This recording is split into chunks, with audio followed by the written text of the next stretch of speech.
Price the Lord. ஆண்டவராகிய இயேசு கிறிஸ்துவின் நாமத்திலே உங்களை அன்போடு வாழ்த்துகிறேன். மீண்டும் ஒரு ஆசீர்வாதமான நாளுக்குள்ளே கர்த்தர் நம்மை கொண்டு வந்திருக்கிறார். ஒரு மனமகிழ்ச்சியான நாள். இந்த நாள் நமக்கு ஒரு இனிதான நாளாய் அமையட்டும் என்று நான் உங்களை வாழ்த்தி, வேதத்திலே யோவான் சுவிசேஷம் 8ஆம் அதிகாரம் 36ஆம் வசனத்துக்கு நேராய் நம்முடைய கவனத்தை திருப்புவோம். யோவான் 8:36 இப்படி சொல்லுகிறது: ஆகையால் குமாரன் உங்களை விடுதலையாக்கினால் மெய்யாகவே நீங்கள் விடுதலையாவீர்கள். குமாரன் உங்களை விடுதலையாக்கினால் மெய்யாகவே நீர் விடுதலையாவீர்கள். பல விதத்துல ஒரு விடுதலை இல்லாம வாழ்ந்து கொண்டிருக்கோம் இல்லையா? குடும்பத்துல விடுதலை இல்லை பாஸ்டர், வேலை ஸ்தலத்துல விடுதலை இல்லை, எனக்கு வர வேண்டிய நன்மையில விடுதலை இல்லை. ஏதோ ஒரு விதத்துல கட்டப்பட்டிருக்கிறோம். சாபத்தினாலே, பாவத்தினாலே, வேதனையினாலே, அவமானத்தினாலே, நிந்தையினாலே, ஏதோ காரியத்துல கட்டப்பட்டு அதிலிருந்து ஒரு விடுதலை பெற முடியாதபடி வாழ்ந்து கொண்டிருக்கிறோம். ஏதோ ஒரு காரியம் நம்மை அடிமைப்படுத்தி கொண்டிருக்கிறது.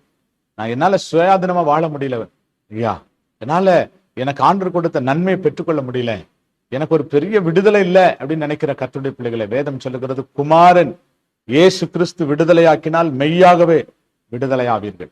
சில நேரத்துல உலக மனுஷனும் நம்ம விடுதலையாக்குவது போல இருக்கலாம். ஆனா கவனிங்க, அது மெய்யான விடுதலையா இருக்காது.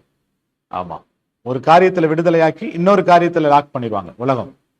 ஒரு காரியத்துல விடுதலையாக்கி இன்னொரு காரியத்துல நம்மளை அடிமைப்படுத்திடுவாங்க. ஆனா ஆண்டவர் அப்படி அல்ல. அவர் மெய்யாகவே நம்மை விடுதலையாக்குகிறவர், பரிபூரணமான விடுதலையை தருகிறவர்.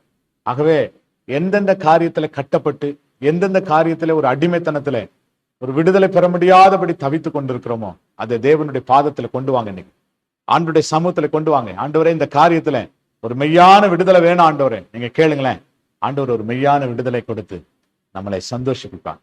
ஜோமன்லாமா? நல்ல ஆண்டவரே, நாங்க இந்த வேலையில எங்களை தாழ்த்தி ஒப்பு கொடுக்கிறோம். நாங்க உம்மை ஸ்தோத்திரம் பண்ணுகிறோம்ப்பா, நாங்கள் உம்மை ஆராதிக்கிறோம், உடைய நாமத்தை நாங்க மகிமைப்படுத்துகிறோம். ஆண்டவரே, மெய்யாகவே விடுதலை ஆவீர்கள் என்ற வசனத்தின்படி நாங்கள் ஒவ்வொருவரும் மெய்யான ஒரு விடுதலையை இந்த நாளிலே காண, மெய்யான விடுதலையை பெற்றுக்கொள்ள ஆண்டவர் தாமே நீர் உதவி செய்யும்படி ஜெபிக்கிறோம். கிருபையின் கரத்தில் ஒப்பு கொடுக்கிறோம். இயேசுவின் நாமத்தில் வேண்டிக் கொள்கிறோம் நல்ல பிதாவே. ஆமென். ஆமென். Praise the Lord.